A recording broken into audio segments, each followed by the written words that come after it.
Olá, sejam bem-vindos ao canal LCI UERJ. Eu me chamo Luciano. E eu me chamo Matheus. No vídeo de hoje, vamos apresentar o quadro Alô Saúde, no qual abordamos as campanhas de saúde de cada mês.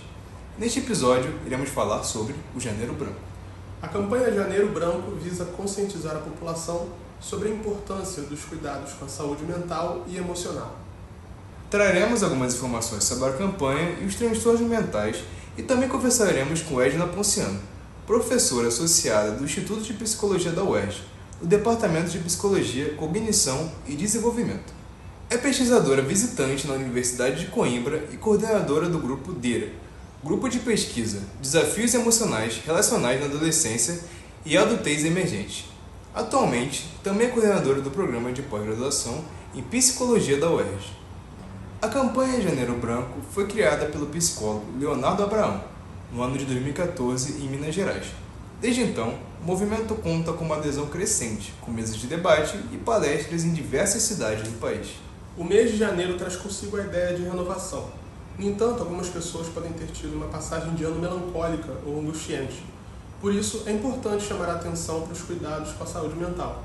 Eis o porquê da escolha do mês e da cor da campanha. Segundo a Organização Mundial da Saúde, OMS, o número de pessoas com ansiedade aumentou em 18,4% em todo o mundo nos últimos 10 anos, o equivalente a 4,4% da população mundial. No Brasil, 5,8% dos habitantes sofrem de ansiedade, a maior taxa da América Latina. As mulheres são mais afetadas pela doença, com 7,7% da população feminina diagnosticada com depressão. Entre os homens, a taxa é de 3,6%. De acordo com a Organização Pan-Americana de Saúde, a depressão afeta aproximadamente 300 milhões de pessoas em todo o mundo. A depressão, segundo a OMS, é um dos problemas de saúde mais comuns do planeta, sendo considerada como o mal do século. Para trazer mais informações sobre o Janeiro Branco, conversaremos com a professora Edna Ponciano. Eu queria agradecer por você aceitar o convite para falar mais sobre o Janeiro Branco. Tá, eu que agradeço o convite. Nada. Então, vamos começar. Matheus, faz a primeira pergunta. Um dia, nós vivemos numa sociedade hiperconectada nas redes sociais, né? Recebendo inúmeros estímulos. Esse modelo de vida virtual é frequentemente apontado como determinante para o desenvolvimento de problemas de saúde mental. Então, a gente queria saber quais os elementos e características da vida virtual explicam essa relação de causa e efeito. Tá. Então, primeiro eu queria começar assim, afirmando que há vantagens e desvantagens nessa vida conectada, né? E que a questão está nessa ideia do hiper, né? O hiper é demasiado, né? Hiperconectada, né? Então tem um excesso e esse que é o problema. Mas a internet veio para trazer informação, para trazer comunicação, e então o problema está realmente nessa intensidade que aponta para causas de, digamos assim, de prejuízos, mas não necessariamente de transtornos mentais, né? Por que que eu digo isso? Porque não há uma relação linear entre o uso, né, das redes sociais ou da hiperconexão e o transtorno de saúde mental, porque você tem vários elementos que vão se configurar para ter como efeito negativo na saúde mental. Então, a gente tem que ter esse cuidado, né, para começar falando assim que é a vida que a gente tem hoje, e ela tem algumas vantagens, né? E para a gente entender quais são os malefícios, né, a gente também precisa entender a diferença entre a vida real e a vida virtual, né?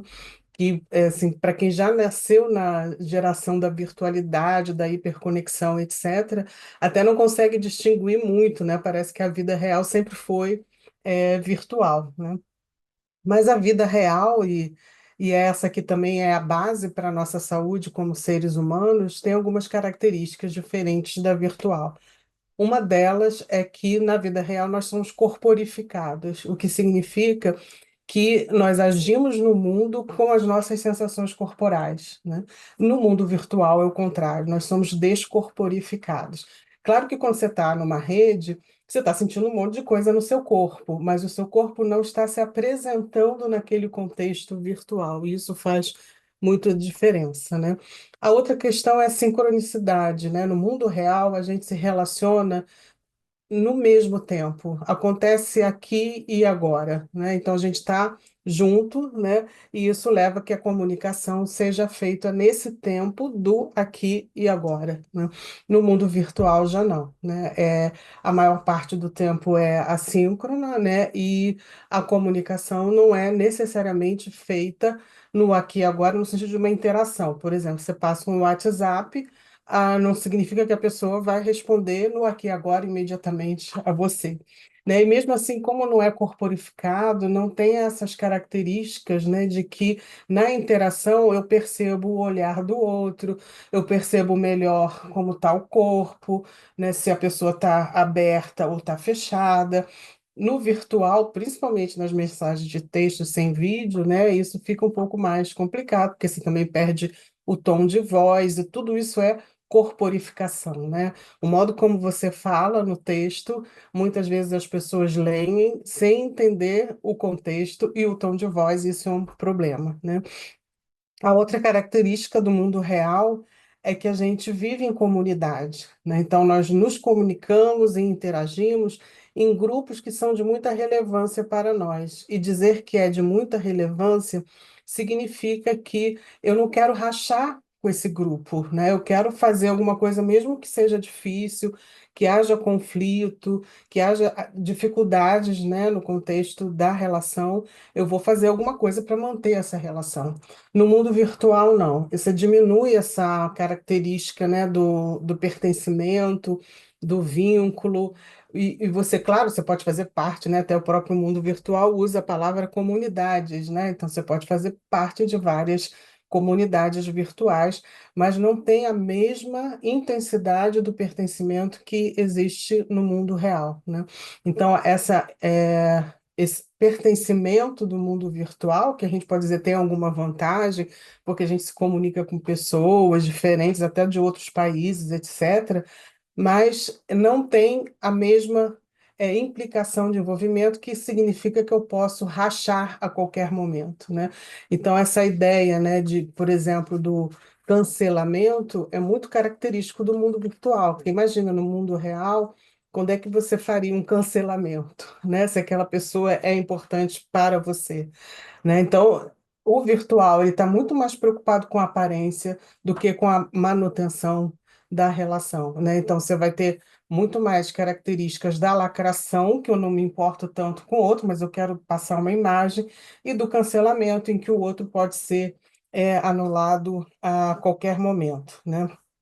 E uma outra característica também importante, tanto do mundo real quanto do virtual, é que no mundo real a gente aprende a focar a nossa atenção. Então, por exemplo, no relacionamento cuidadores, pais e bebês, o bebê vai aprender aquilo que é importante para aquela família, para aquele grupo social, a partir de uma atenção focada conjuntamente, né? Então, as pessoas estão, por exemplo, reunidas e em torno de um papel e de uma caneta, né? Fazendo alguma anotação e o bebê está observando. O bebê passa a prestar atenção naquilo, naquela interação que envolve esses objetos, papel e caneta, e ele passa a ter aqueles objetos como valor para si, né? No mundo virtual, não. Essa atenção, ela está muito baseada na imagem, né? E ela acaba sendo também muito pontual, né? Aquela ideia do TikTok ou dos vídeos do Instagram, né? Que você começa a assistir um, já vem outro, ou repete. Quer dizer, é uma atenção completamente espalhada, né? A gente nem pode chamar de atenção, é muito mais uma distração. Então, essa característica também, ela é prejudicial à saúde mental, né? Então, esses elementos que eu falei do mundo virtual, a descorporificação, a falta de sincronicidade, a comunicação, muitas vezes sem interação presencial, no aqui e agora, a comunicação que não implica necessariamente vínculo para estabelecer, né, uma relação duradoura com uma comunidade, e essa distração, tudo isso em intensidade vai produzir malefícios para a saúde mental. Então, essas são características, sim, que são correlacionadas, como a gente diz, quer dizer, elas andam juntas para trazer esses malefícios à saúde mental, mas elas não são necessariamente uma causa, né? Porque você tem que ter outros fatores, mas com certeza esse mundo virtual tem estimulado mais a competição e o isolamento social, e isso é prejudicial, né? Então, eu queria perguntar se além da vida digital, que outros fatores podem ser apontados como causadores de enfermidades psicológicas e emocionais? Fatores genéticos, ambientais e de convívio estão nessa lista? Sim. É o que a gente chama de uma compreensão biopsicossocial. Então, tem pelo menos três dimensões aí que a gente tem que sempre trabalhar para entender como está afetando a saúde mental. O biológico, que tem a ver com o genético, que vai interferir no temperamento. O psíquico, que tem a ver com a personalidade e algumas características psicológicas positivas e negativas, e o social, que é do ambiente, inclui principalmente a família, mas outras instituições como escola, universidade, grupos religiosos, né, grupos de pertencimento de modo geral, né?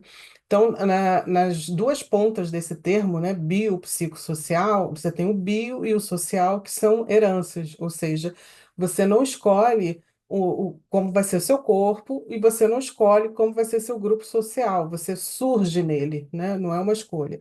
O psíquico não, é um trabalho, um trabalho pessoal, uma ação subjetiva que você vai, a partir dessas duas heranças, se configurar como pessoa ao longo da sua vida, né?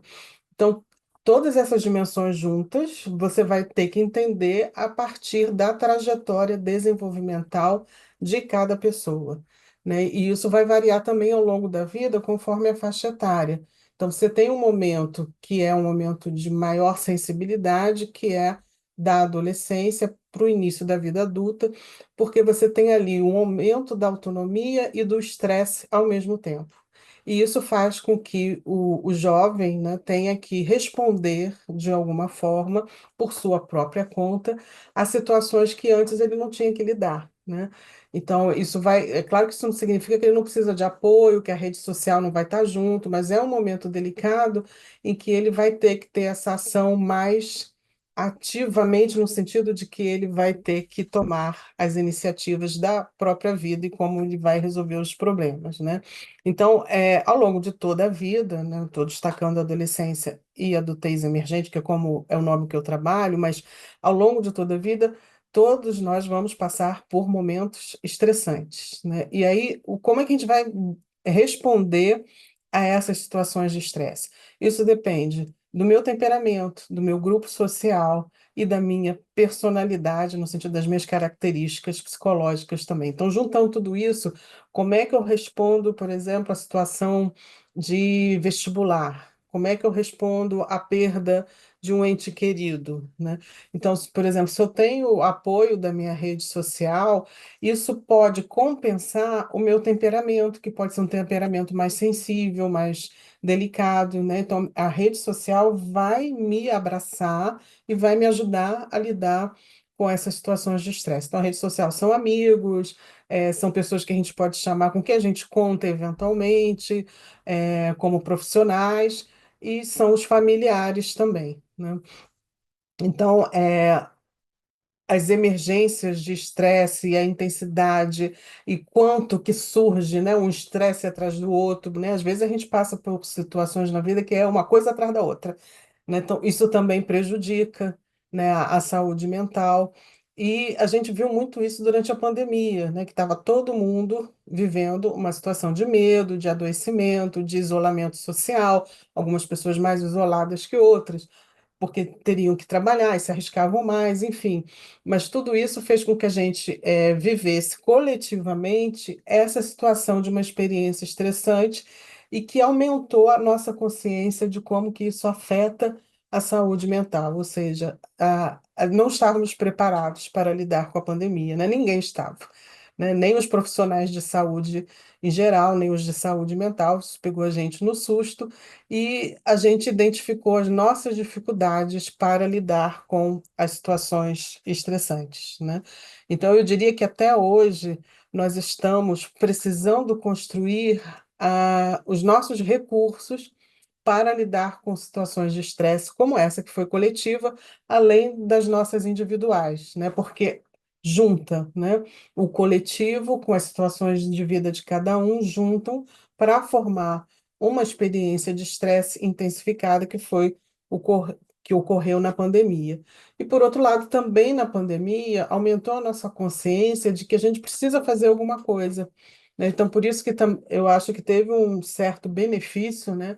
Que as pessoas acessaram mais o conhecimento psicológico, elas entenderam mais que precisavam de ajuda.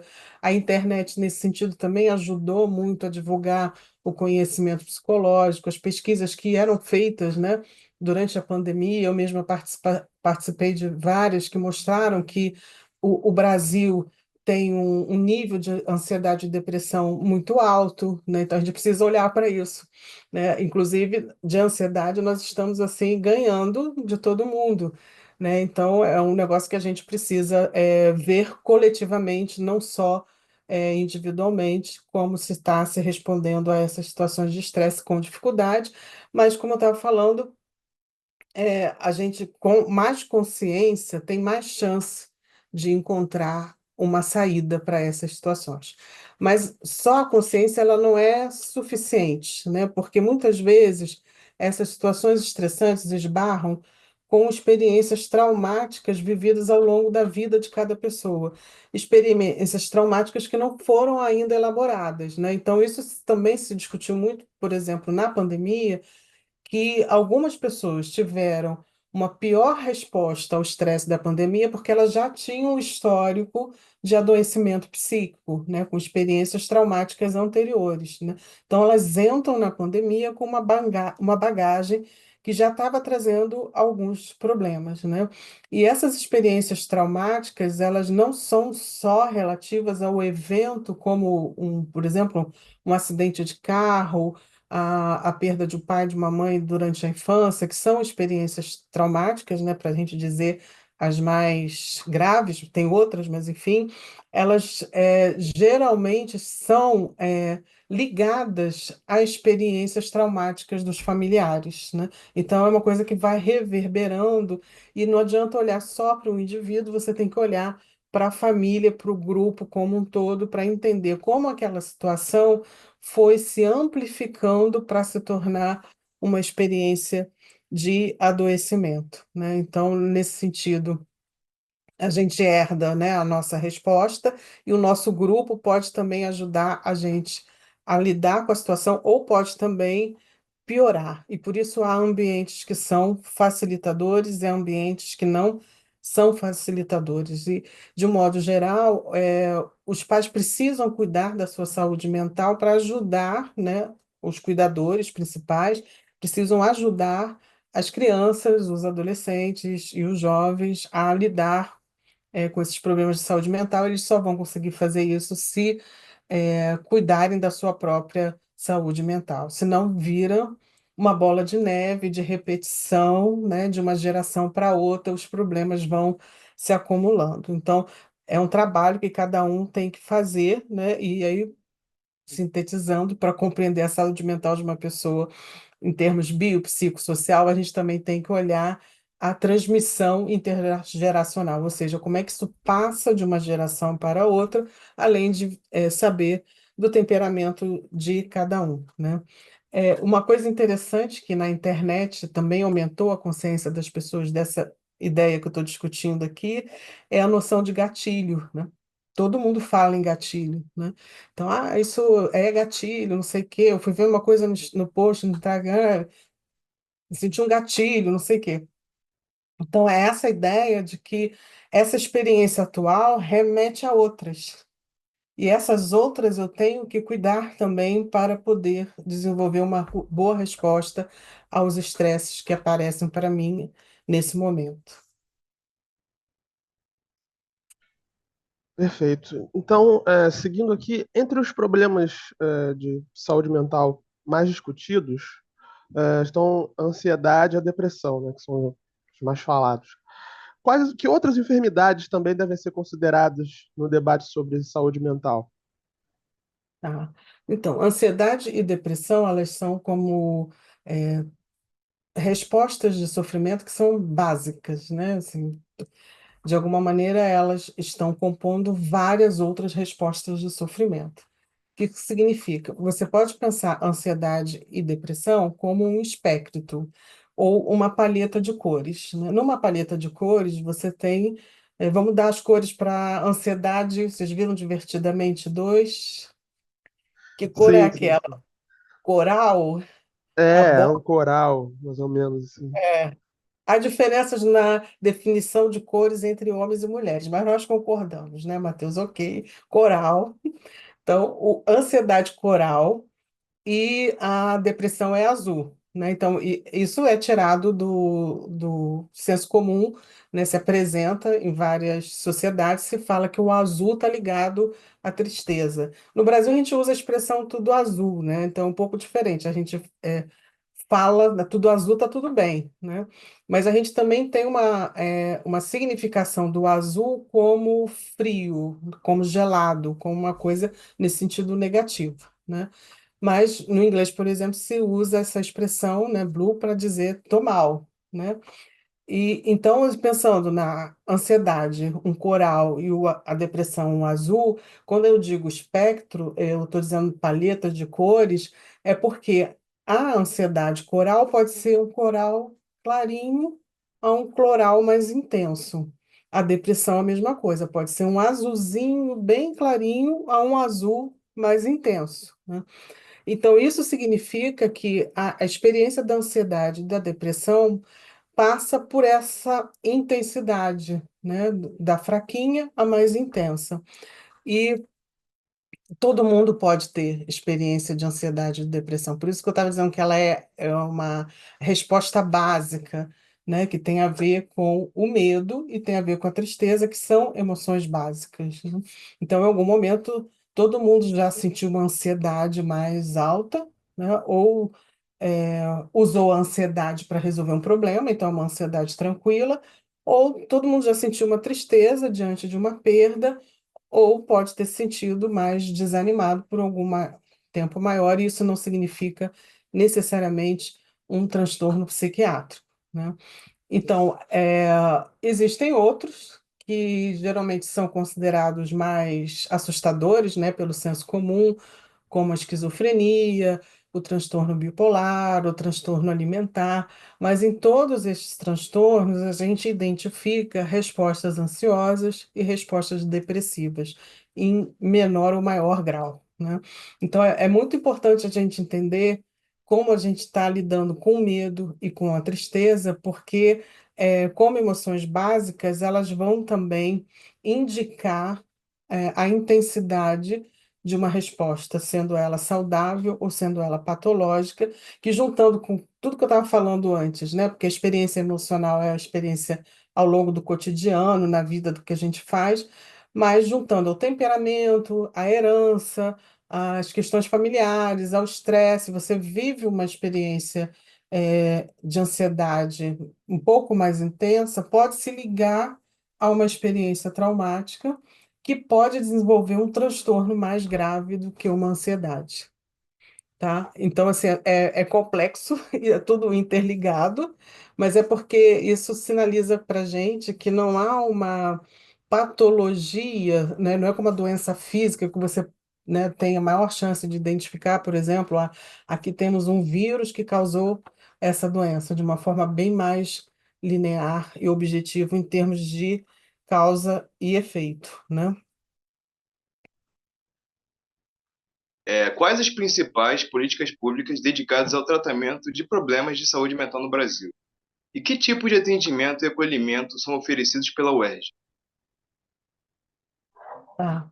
Então, essa pergunta é interessante, né? Porque a gente vai falar da patologia e vai falar da gravidade, pode parecer que não tem esperança, não tem o que fazer, né? Então, todo o tempo você pode construir os seus recursos e se você tiver ajuda institucional é muito melhor, né? Então, no Brasil, nós temos assim, uma política pública de saúde mental que é muito boa, que esbarra com problemas de implementação em função da falta de recursos, da falta de estrutura, que vai atingir a capacitação dos profissionais, né? E por isso também vai causar um certo sofrimento a quem trabalha também na saúde mental, né? Mas a gente pode dizer que o SUS, ele é público, ele é gratuito, então ele é um acesso para a população de um modo geral para ter esse atendimento em saúde mental em vários níveis, né? Então, você tem a reforma psiquiátrica, que ela foi muito importante para trazer esse modelo de atendimento na comunidade e para tirar essa expectativa de cronificação da doença, que significa que a pessoa desenvolve um transtorno, e ela vai ter que ficar naquele sintoma a vida inteira, né, sem poder fazer mais nada. Era o que acontecia quando você simplesmente internava e aí você criava uma carreira psiquiátrica, né, que é um nome esquisito, mas em vez da pessoa ter uma carreira de vida, ela tinha uma carreira psiquiátrica porque ela ficava cronificada e sem chances de ter um outro projeto de vida, né? Então, a reforma psiquiátrica ela discutiu, ela implementou serviços, ela criou políticas públicas para a gente justamente implementar um tipo de atendimento que possibilite a pessoa a reconstruir sua vida apesar da gravidade e da intensidade de um transtorno que ela possa estar sofrendo, né, psiquicamente, né? Então, para além do tratamento medicamentoso, ele não foi excluído, porque você tem o bio ainda se mantém, mas foi muito bem discutido que o bio não é suficiente, né? Só a medicação, só intervenções médicas não são suficientes para promover esse processo de reinserção na comunidade, né? Que isso que se tornou mais importante, né? Então, foram criadas diversas ofertas terapêuticas, né, e de intervenção que poderiam promover a autonomia e a cidadania das pessoas que estão sendo tratadas no contexto de uma instituição psiquiátrica, né? Então, você tem, por exemplo, as residências terapêuticas, né, que são pessoas que não poderiam voltar para sua casa, não teriam como continuar a sua vida, né, em função disso, ou elas ficavam internadas, ou elas tinham que ir para a rua.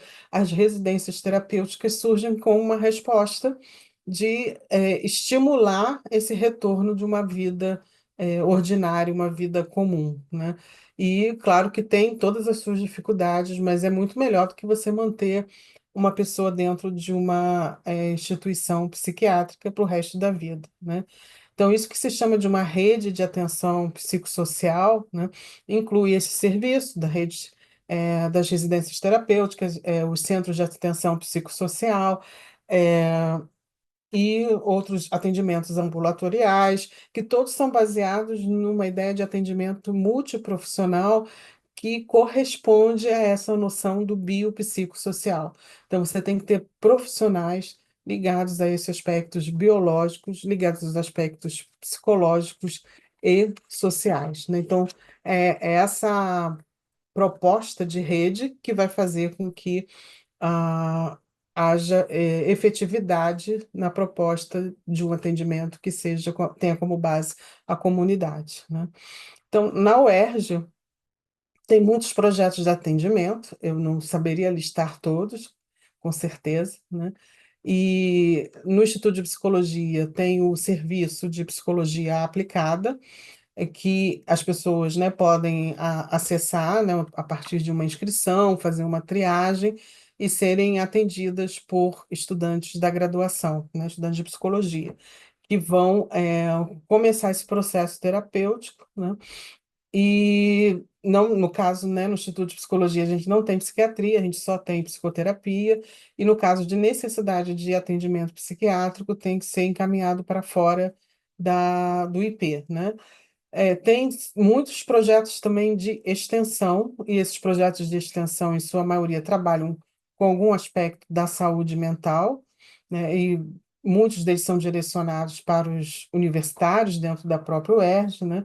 E esses projetos, eles podem ser encontrados no site do Instituto de Psicologia e vocês vão ver que tem uma variedade muito grande de propostas terapêuticas, né? Eu especificamente coordeno um grupo chamado DERA, que é Desafios Emocionais da Adolescência para a Adultez Emergente, em que a gente faz pesquisa e extensão. Então, a gente trabalhando, né, investigando algumas variáveis no campo da saúde mental, a gente vai propor algumas intervenções. Então, as pessoas participam da pesquisa e participam de grupos de discussão e grupos que a gente chama de psicoeducação, para a gente trabalhar, por exemplo, o tema da ansiedade, o tema da depressão, como as relações de amizade e as relações familiares afetam a nossa saúde. Então, são todos conteúdos que a gente pesquisa e que a gente faz, de alguma forma, uma divulgação científica, montando cartilhas e chamando as pessoas para lerem as cartilhas. A gente vai discutir e vai treinar alguns recursos, algumas estratégias para desenvolver positivamente a saúde mental, tá?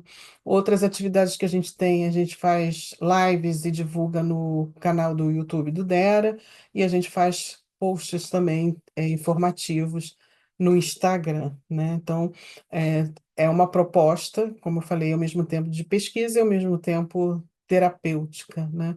E para quem quiser conhecer mais, pode acessar as redes sociais do Dera. Bom, então, prosseguindo, indo para a próxima pergunta, é, professora, nós sabemos que as consultas terapêutica e psiquiátrica são um tabu até hoje, tendo em vista que o olhar sobre saúde mental é ainda atravessado por alguns estigmas e preconceitos, né? Exemplo disso é, às vezes, quando se fala de terapia, a pessoa fala terapia, não, não tô com problema, não tô maluco, e tal, essas coisas assim, né? Então, como lidar com esse panorama? Uhum. Então, é como você falou, né, que a ideia, né, de que consultar um psicólogo, um psiquiatra é coisa para maluco, está muito disseminado, né? Então, ela é negativa, né? Não é uma coisa assim, você precisa de ajuda e é uma boa consultar um especialista. Não é dito dessa forma, é dito assim, olha, seu caso é complicado, né? Então, você precisa consultar um psi, né? E aí, assim, o problema não é nem usar o termo maluco, né, de modo genérico, porque a gente precisa revisitar essa ideia do que é ser maluco, né? E como eu estava falando desde o início, a gente pode dizer, usando um outro ditado muito popular, né, que é de médico e louco todo mundo tem um pouco, né? Então, se a gente puder pensar a partir disso, né, de que todo mundo tem um pouco de loucura, a gente olharia para a ideia de procurar um profissional psi de uma forma menos preconceituosa, menos estigmatizante, né? Porque aí a gente olharia para si mesmo e para as pessoas em torno, entendendo que todo mundo tem sofrimento psíquico, né? E por outro lado, de médico e de louco, todo mundo tem um pouco. A parte do médico é a parte que você tem de recursos pessoais, né? Então, a pessoa, numa experiência mais grave, né, de adoecimento psíquico, ela não está zerada de recursos. Não quer dizer que o caso é gravíssimo, ela não tem recursos. Não. Caso sendo leve ou grave, todo mundo tem recursos pessoais para lidar com aquela situação, né? Muitas vezes os recursos são, além da rede social, como já mencionei, tem também as práticas religiosas. Elas podem ser positivas, principalmente quando elas fornecem essa ideia de pertencimento. Não estou falando tanto do dogma religioso, né? Mas do estar junto nesse ritual é uma forma de proteção. Então, é um recurso que, como profissional da saúde mental, eu vou buscar esses recursos que as pessoas têm. Na pandemia, por exemplo, desenvolvemos muito recursos ligados à arte, né? Então, era live de música, live de encontro para falar sobre pintura, sei lá o quê, né? Vamos desenhar juntos. Então, as pessoas acessaram muito essa linguagem artística como um recurso para lidar com aquele momento de sofrimento, né? Então, a gente precisa reinterpretar essa ideia do maluco, aceitando que todo mundo tem algum sintoma, e esse sintoma, ele surge principalmente no momento de estresse ao longo da vida, mais comumente da adolescência para a vida adulta, em que, como eu falei, aumenta o estresse. Mas, enfim, em qualquer momento da vida, se você tem uma pancada, né, a vida fez você sofrer alguma coisa, você provavelmente vai apresentar algum tipo de sofrimento psíquico, né? Então, se a gente puder olhar essa consulta ao especialista como uma forma de você encontrar mais um recurso que você vai poder te ajudar, né? E aí esse especialista vai ter estratégias específicas, estratégias que são conhecidas, que são comprovadas cientificamente, que ajudam a sua saúde mental. Então, você vai entender que em qualquer momento, qualquer pessoa pode precisar, né? A gente faz isso muito com os sintomas físicos, porque ninguém duvida que diante de um problema gástrico você tenha que procurar um médico. Antes disso, é claro que você pode usar alguns recursos, o chá de boldo da vovó, né? O chá de hortelã que você sabe que na sua família se usa, é um recurso. Mas se aquela dor permanece, você vai pensar, não, eu realmente preciso fazer uma endoscopia. Embora não seja uma coisa boa, não é uma experiência agradável, você vai fazer uma endoscopia para saber o que você tem no estômago, né?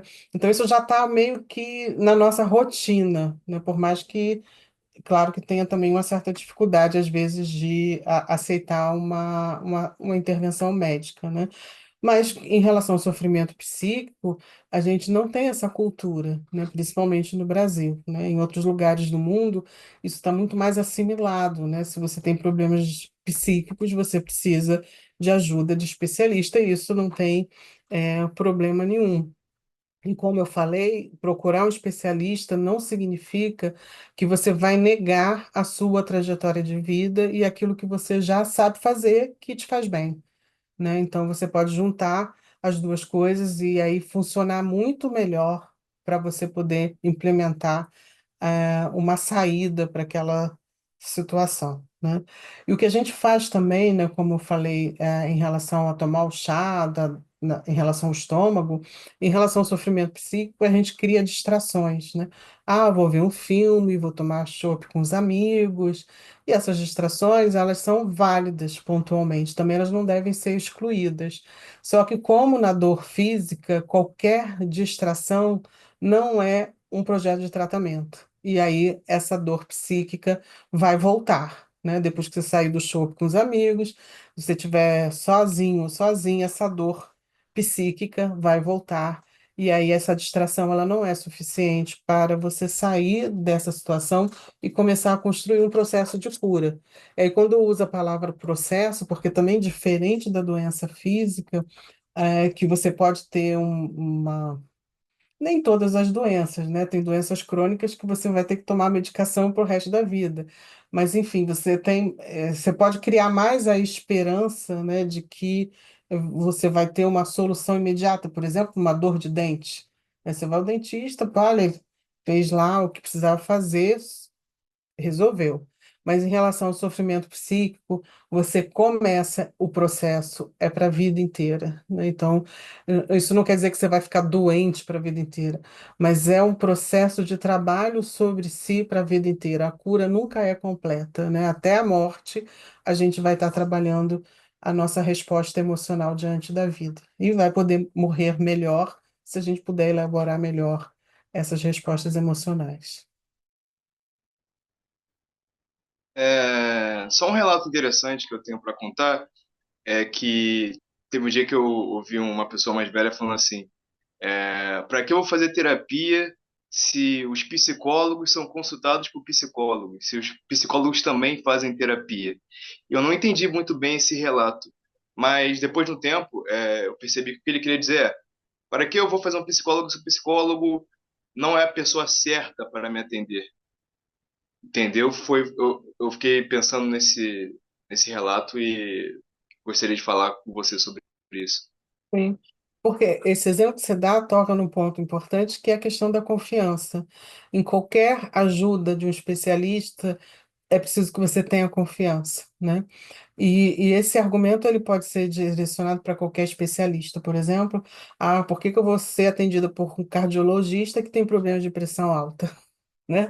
Ou porque fuma, ou porque não faz exercício. Então, ele tem todas as características que ele vai ter que me dizer que para minha saúde cardiológica eu não posso fumar, não posso beber em excesso, eu tenho que fazer exercício, eu tenho que cuidar da minha pressão alta. E ele não está nada disso, né? Eu olho para ele e vejo que ele está ao contrário disso. Então, eu posso dizer, eu não confio nesse médico. Né? Mas essa é uma visão que eu diria que é uma visão cruel, porque não considera a humanidade da pessoa que está te atendendo, né? Então, um terapeuta, um psicólogo, um psicoterapeuta também tem problemas de vida. Agora, o fato dele se tratar com outro profissional é a vantagem até, assim, no sentido de que ele se cuida. Não é uma desqualificação, muito pelo contrário, né? É uma pessoa que se cuida e que não vai fazer qualquer coisa para cuidar do outro, né? Então a gente tem realmente essa prática, né, de fazer, experimentar a psicoterapia antes mesmo de exercer a psicoterapia, né? Ou ter supervisão de um profissional mais experiente para ajudar a gente a entender melhor o processo que a gente está vivendo com aquela pessoa. Então, isso, pelo contrário, faz com que o trabalho do profissional seja feito em rede, e isso enriquece mais do que ele fazer isoladamente. Então, para a próxima pergunta, que mensagem você deixaria para encorajar quem precisa de tratamento para superar o estigma? Tá. Então, a primeira coisa é você se informar, né? Então, isso a internet é de grande ajuda, né? Se você acha que é só para maluco, se você acha que não vai te ajudar nada, então eu convido essas pessoas que pensam dessa maneira a se informarem, né? E aí, a partir dessas informações, que ela possa construir um argumento mais consistente para dizer que não precisa de ajuda, que isso não serve para nada, né? Ou que é só para maluco, né? É, a outra coisa é você saber compartilhar, né? Então, esse é um exercício importante, porque quando você procura informação, como eu falei, o aspecto interacional, ele vai fortalecer esse processo de assimilação do conteúdo.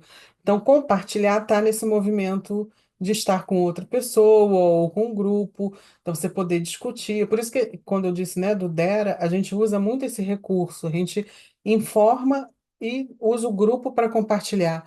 E aí as pessoas falam, na minha experiência, essa informação, eu entendi assim. Aí o outro fala, não, eu entendi assado, porque eu tenho uma história diferente, tarará. E essa discussão no grupo vai ajudando a assimilar aquela informação e a entender melhor o que está acontecendo. Então, nos grupos que a gente faz, a gente ouve muito isso. Enquanto a outra pessoa falava, eu entendi alguma coisa que eu vivi na minha vida que eu não tinha percebido ainda. Então, a importância não só de informar, mas de compartilhar, né?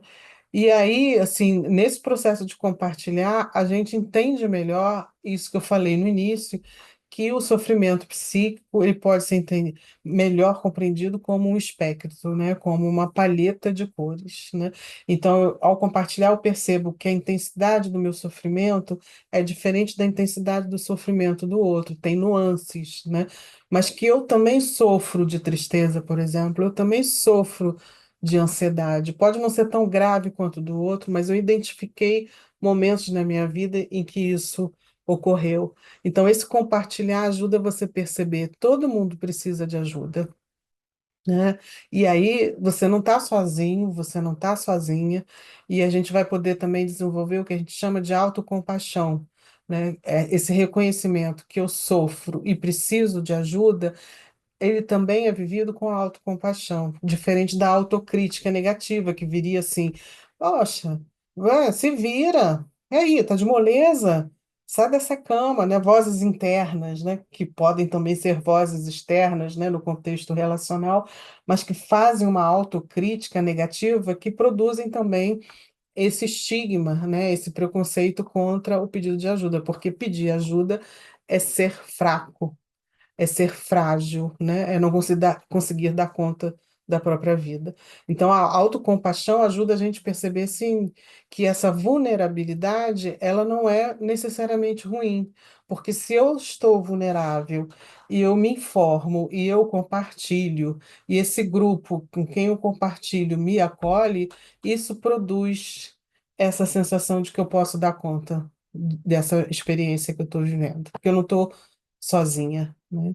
Então, todo esse processo é, como eu falei, é trabalho, né?